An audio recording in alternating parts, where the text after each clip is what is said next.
Smartphone যুদ্ধে advantage Apple. Patent চুরির অভিযোগের মামলায় অ্যাপলের কাছে হার স্যামসাংয়ের। ফলে ক্ষতিপূরণ বাবদ স্যামসাংকে দিতে হবে নগদ 105 কোটি মার্কিন ডলার। শুধু তাই নয়, পেটেন্ট চুরির দায়ে গ্যালাক্সি S2 সহ স্যামসাংয়ের 10টি পণ্যের বিক্রির ওপরও নিষেধাজ্ঞা জারি করেছে আদালত। আর আইনি লড়াইয়ে এই হারের জেরে স্মার্টফোনের বাজারে বড়সড় ধাক্কা খেল স্যামসাং।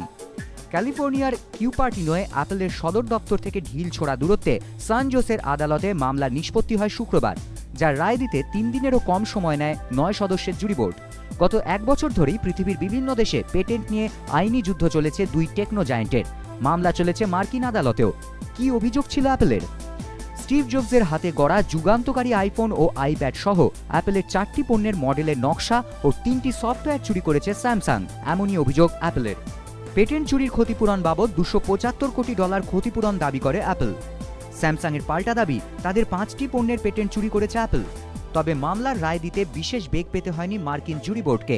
শুক্রবারের রায় তাঁরা জানিয়ে দেন, অ্যাপলের 7টি পণ্যের মধ্যে 6টিরই পেটেন্ট চুরি করেছে স্যামসাং। এই কাজ করা হয়েছে ইচ্ছাকৃতভাবে।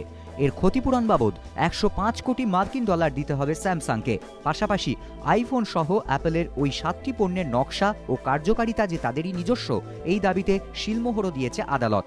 পেটেন্ট যুদ্ধে অ্যাপলের এই জয় কার্যত সিঁদুরে মেঘ দেখছে আরও এক টেক জায়ান্ট গুগল। কেননা স্যামসাং স্মার্টফোনে ব্যবহৃত অ্যান্ড্রয়েড সফটওয়্যার তাদেরই তৈরি।